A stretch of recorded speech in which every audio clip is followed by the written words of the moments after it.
Hey everybody, this is Perch. Let's talk indie comics for a minute. Let's go to this mail. It says, "Dear Perch." Yeah, that's a new one. I like that. All right. What do you think of 80s indie comics, such as Badger and Nexus by Mike Barron, Airboy by Chuck Dixon, Time Beavers by Timothy Truman, Grimjack by, pardon me, coughing here, Grimjack by John Ostrander, etc.? What is your favorite indie comic from the 80s? There's more to this mail, but let me kind of go ahead and pause here.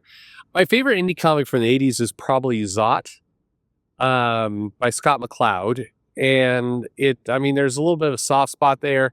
I don't know. Zot, I'm not entirely sure why. I've gone back and reread Zot. I love it. I still enjoy it. I can't exactly tell you why I enjoy it. And when I've recommended it to other people, I would say I'm about a 1 out of 5 people enjoy it. So I have no idea why. I enjoy this comic.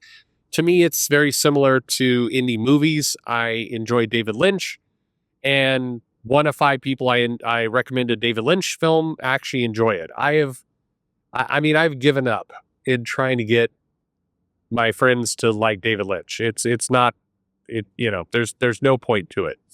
The same thing is true as Zot. It's that ZOT, Zot, by Scott McCloud. It's a good book. I enjoy it. Definitely has an indie flavor to it.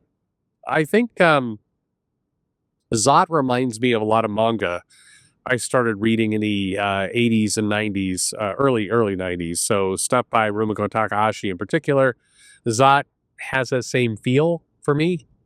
But again, I'm not even recommending it here because the chances are you're going to, look, 80% of the people I recommend to dislike it. So, you do you.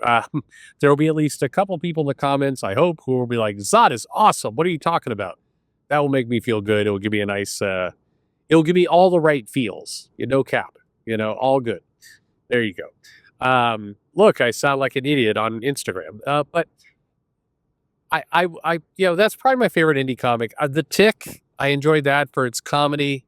I did enjoy Airboy for what it's worth. I liked Airboy a lot. I also liked Grimjack.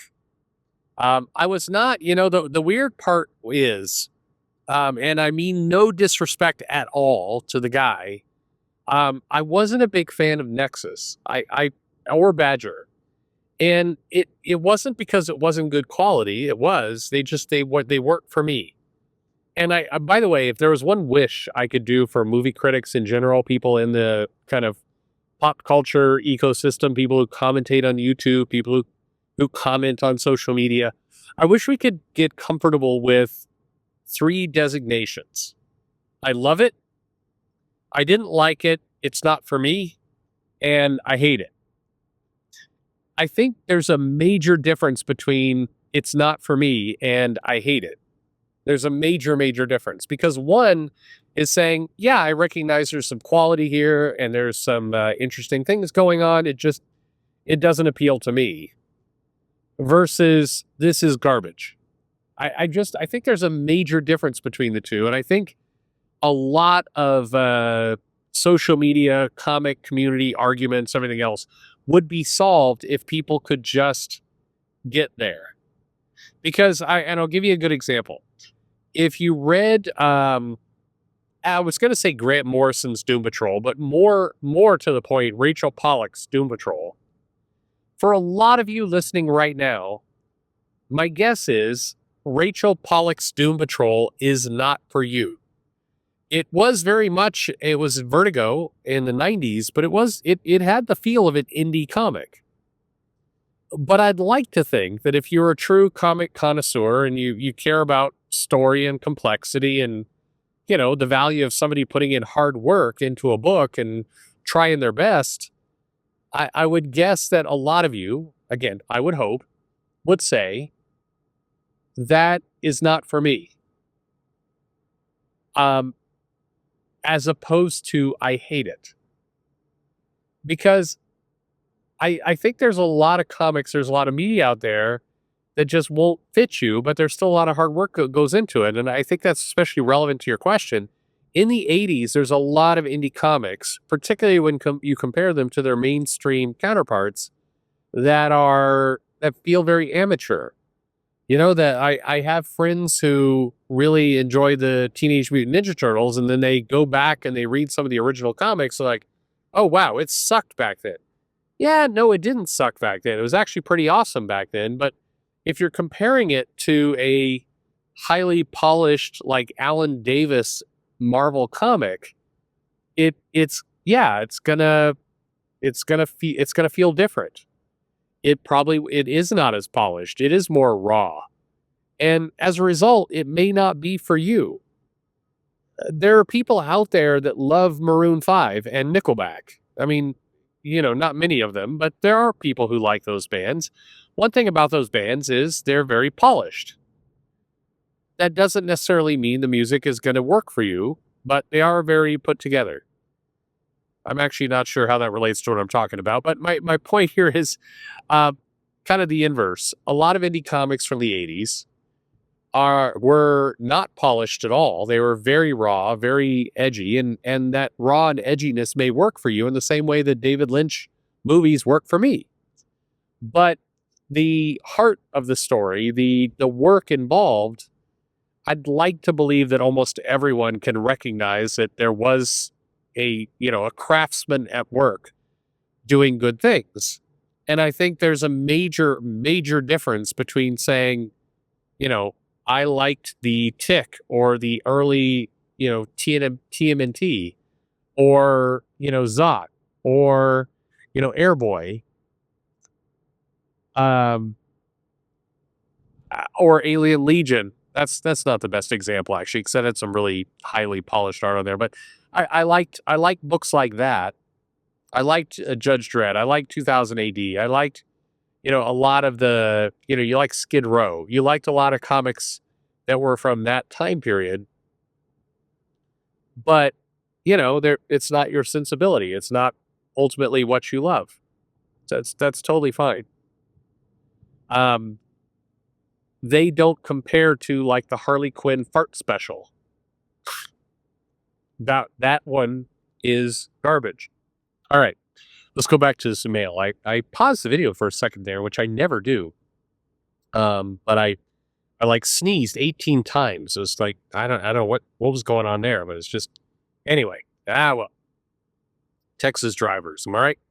All right, let's finish it out. It says, what's your favorite indie comic from the 80s? Okay.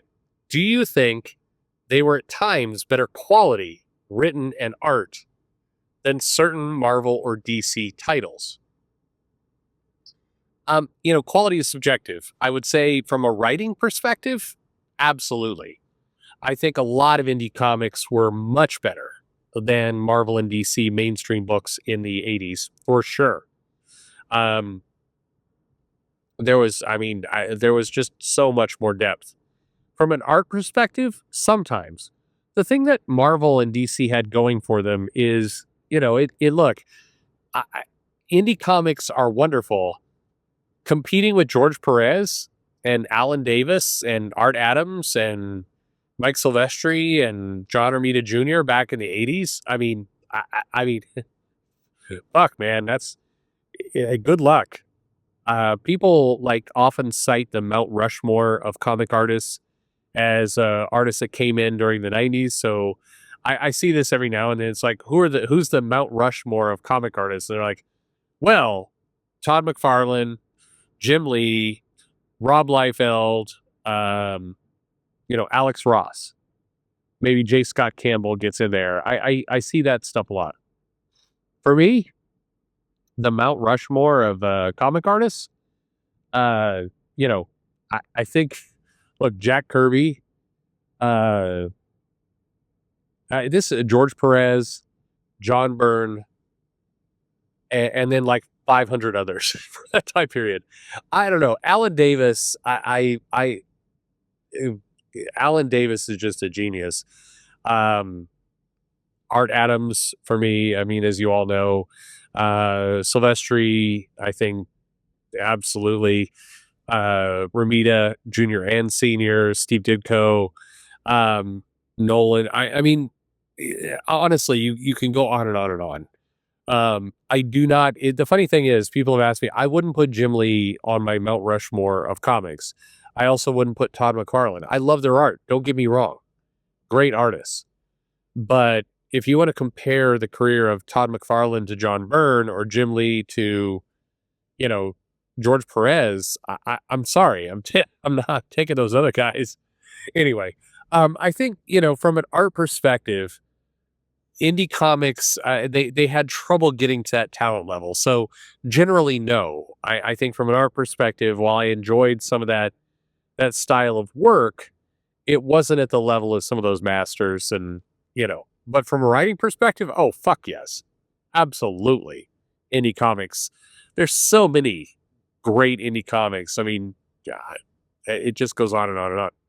I think I want to do a video series where I just pull out obscure indie comics from the 80s and just like talk about how wonderful they are. There's like, if you right now, and this is always to me why I think a lot of the people complaining about comics are posers. If you are bitching about comics in 2025 and you have not dove into the indie comic scene in the 80s, you've got 5 years worth of comics, reading a comic every single day worth of material to keep you active. What's wrong with you? Anyway, I think a lot of people that bitch are bitching to bitch. But anyway, let's finish out this mail. Last question. Or do you think they shouldn't be compared to mainstream superhero comics? I don't know. You can do anything you want. But I think from an art perspective, particularly in the 80s and 90s, that was where the attention was. That was how the companies were marketing and promoting. That's where the money was. So you had better art, arguably, in that time period. Gene Colan. Buscema. Jesus Christ, I could go on and on and on with like ridiculously good artists during that time period. And the reality is indie comics didn't even come close to having that level of quality of art. But the writing was more often than not off the charts, which is a reason why you have so many writers that came from the indie space back in that time period who became legends. Mark Miller, Alan Moore, you all are going to hate me on this, but Bendis. A lot of these guys came from doing indie books. Bendis, not same era as those guys, but you had, I'm forgetting. You had Morrison back in that time.